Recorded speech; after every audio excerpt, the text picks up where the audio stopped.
Hello friends, मैं हूं हर्षित और आपका वेलकम करता हूं।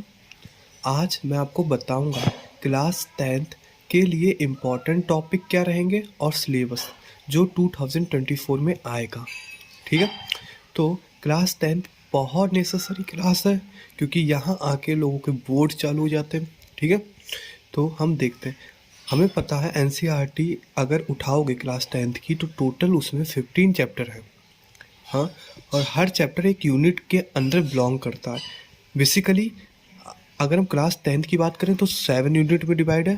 पहला अपना है नंबर सिस्टम, ठीक है, फिर अलजेब्रा, फिर कोऑर्डिनेट ज्योमेट्री, फिर ज्योमेट्री, फिर ट्रिग्नोमेट्री, फिर मेंसुरेशन और फिर स्टैटिस्टिक एंड प्रोबेबिलिटी।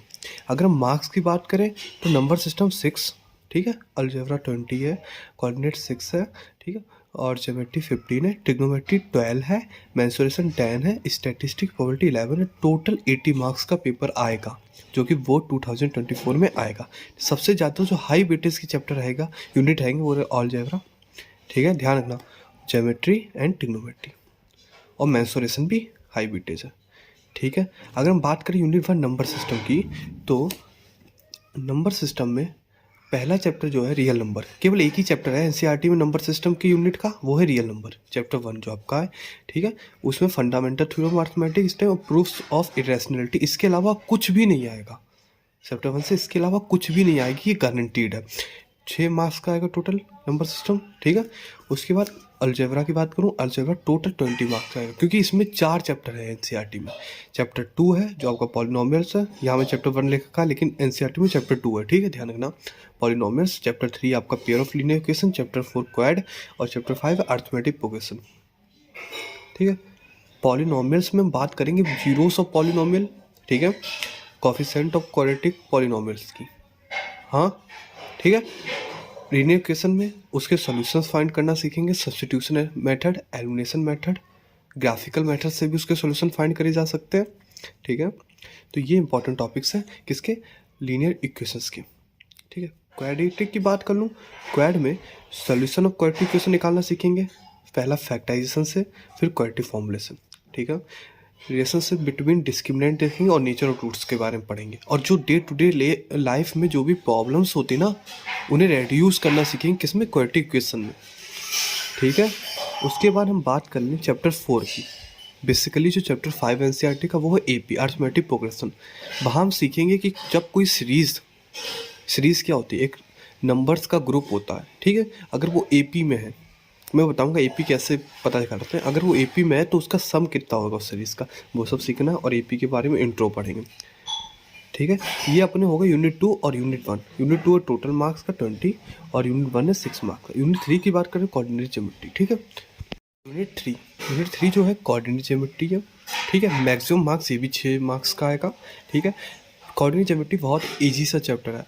आपने देख रखा हो जो ग्राफ पेपर में हम लोग ग्राफ बनाते हैं ना, तो उसे कोऑर्डिनेट मार्क करते हैं। ठीक है, उन कोऑर्डिनेट को ही कहते हैं कोऑर्डिनेट ज्योमेट्री। उन कोऑर्डिनेट के अगर उनके ऊपर कोई ऑपरेशंस लगाते हैं, लाइक उनके मान लो 2 कोऑर्डिनेट है, उसके बीच में हम डिस्टेंस फाइंड कर रहे हैं। ठीक है, तो वो डिस्टेंस फॉर्मूले से होता है। फिर सेक्शन फॉर्मूला क्या होता है, मान लो कोई 2 कोऑर्डिनेट है और कोई तीसरा कोऑर्डिनेट उन दोनों कोऑर्डिनेट के बीच में लाई करता है, तो तीसरा कोऑर्डिनेट उन दोनों कोऑर्डिनेट को अगर कितने पार्ट में डिवाइड करेगा। ठीक है, जैसे 2 कोऑर्डिनेट अगर ज्वाइन कर दो तो तीसरा वाला कितने रेशियो में डिवाइड करेगा, वो सेक्शन फॉर्मूला सीखेंगे। एरिया ऑफ ट्राइंगल जो है वो जब मैंने सिलेबस देखा तो मैं शॉक में था, क्योंकि एरिया ऑफ ट्राइंगल जो है वो बोर्ड वाले आपके जो बुक है ना उससे काट दिया, मतलब बोर्ड में नहीं आएगा, बट मैं इसे कवर करूँगा क्योंकि ये फाउंडेशन के लिए बहुत इंपॉर्टेंट टॉपिक है। अगर कोई कोऑर्डिनेट ज्योमेट्री में एरिया ऑफ ट्राइंगल ही नहीं फाइंड करना सिखाएगा तो मुझे लगता है यहीं से लोगों का फाउंडेशन वीक हो जाता है। ठीक है, इसलिए मैं सारी चीज़ें कवर कराऊंगा जिससे आपका फाउंडेशन बिल्ड हो सके। जो जेई के पेपर हो गए या जेई एडवांस हो गया, उसके लिए अगर आपका फाउंडेशन ही नहीं स्ट्रॉन्ग रहेगा तो आप कैसा करोगे। ठीक है, उसके बाद जो आपकी बात करता हूँ ज्योमेट्री में एनसीईआरटी में बात करूँ तो 2 चैप्टर्स हैं, ट्राइंगल्स चैप्टर 6 और चैप्टर 10 सर्कल्स। ट्राइंगल्स की बात करूँ, जैसे हम कॉन्ग्रुएंसी पढ़ के आए क्लास 9th में, वैसे होते सिमिलरिटी। सिमेट्रिक पढ़ेंगे, ठीक है। एरिया ऑफ सिमर ट्रायंगल्स फिर देखेंगे। सर्किल में बात करूँ, टेंजेंट पढ़ेंगे। टेंजेंट क्या होती है? कोई भी एक लाइन जो सर्किल को छूते हुए निकल जाए, टच करते हुए निकल जाए, उसे कहते हैं tangent.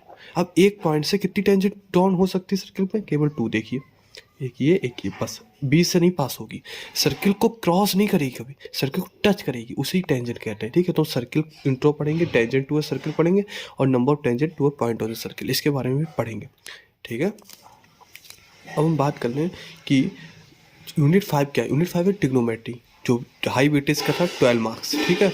Chapter 8 trigonometry, chapter 9 application trigonometry. पहले हम ट्रिग्नोमेट्री पढ़ेंगे, फिर उसे प्रैक्टिकल लाइफ में लगाएंगे, जिसे कहते हैं एप्लीकेशन ट्रिग्नोमेट्री, ठीक है।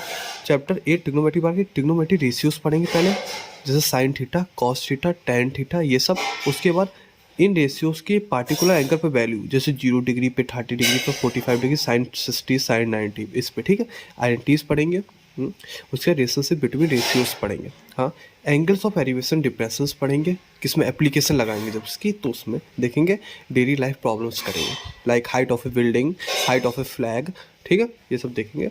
उसके बाद बात कर लूँ मैं यूनिट नंबर 6 की, जो है मेंसुरेशन। मेंसुरेशन क्या होता है? मेंसुरेशन मतलब एरिया वॉल्यूम्स, बस इतना ध्यान रखो, एरिया वॉल्यूम, चाहे वो एरिया सरफेस हो, चाहे वो टोटल सरफेस एरिया हो, ठीक है। तो बात करेंगे area related to circle, circle की एरिया, उसको सेक्टर्स में डिवाइड करके उसके एरिया, सेगमेंट बना के सेगमेंट की निकालना सीखेंगे, ठीक है। मुझे इंपॉर्टेंट टॉपिक है, लिख लेना। और मैं वैसे कमेंट सेक्शन में डाल दूंगा PDF की लिंक, तो डाउनलोड कर लेना वहाँ से, ठीक है।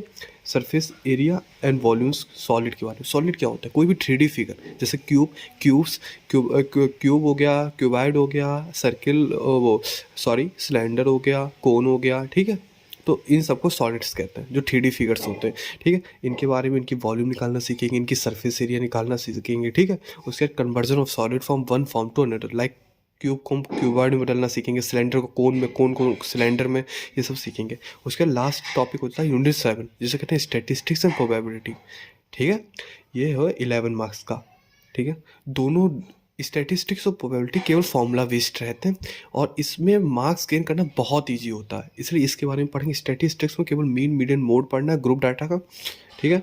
और प्रोबेबिलिटी में केवल प्रोबेबिलिटी की इंट्रो पढ़ेंगे, और डेली लाइफ इवेंट होते हैं, जैसे कि मान लो एक कॉइन उछाला तो हेड या टेल आने की प्रोबेबिलिटी क्या है, एक डाइस थ्रो करा तो 1 आने की, 2 आने की प्रोबेबिलिटी क्या है, ठीक है। ये सब चीज़ें हम पढ़ेंगे, डेक ऑफ कार्ड वगैरह, ये हम प्रोबेबिलिटी पढ़ेंगे। तो इतना सिलेबस आपका इम्पॉर्टेंट, और जो आएगा बोर्ड में वो सारे यहाँ आप इसकी PDF डिस्क्रिप्शन से डाउनलोड कर लेना, या नोट डाउन कर लेना इसको। कल से मैं वीडियो अपलोड करूँगा, और सबसे पहला मैं चैप्टर जो टारगेट करने वाला हूँ वो है ट्रिग्नोमेट्री, ठीक है। ट्रिग्नोमेट्री, क्योंकि trigonometry one of the interesting chapter. अगर मैं चैप्टर 1 से स्टार्ट करूँगा आपका नंबर सिस्टम से, तो मेरे ख्याल से आधे बच्चे बोर हो जाएंगे, ठीक है।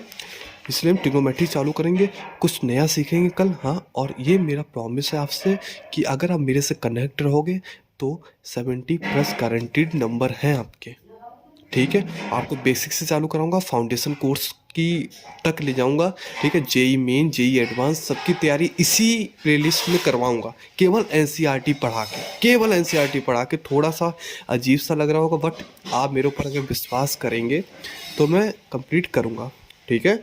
कल से मैं अपनी प्लेलिस्ट अपलोड करूंगा। हाँ, और जो बच्चे बाद में देख रहे हैं, वो मेरी प्लेलिस्ट अगर अपलोड हो चुकी है तो आप जाके चैप्टर चेकआउट कर सकते हो। और हर एक्सरसाइज का डिटेल सॉल्यूशन मिलेगा। हर एक्सप्लेनेशन को बहुत इजी बनाऊंगा, क्योंकि मैं भी एक स्टूडेंट रहा हूँ, ठीक है। तो तब तक के लिए बाय, और इस सारे टॉपिक्स को नोट डाउन कर लो। और कल जो हमारा सबसे पहला चैप्टर है ट्रिग्नोमेट्री, इसलिए बाय।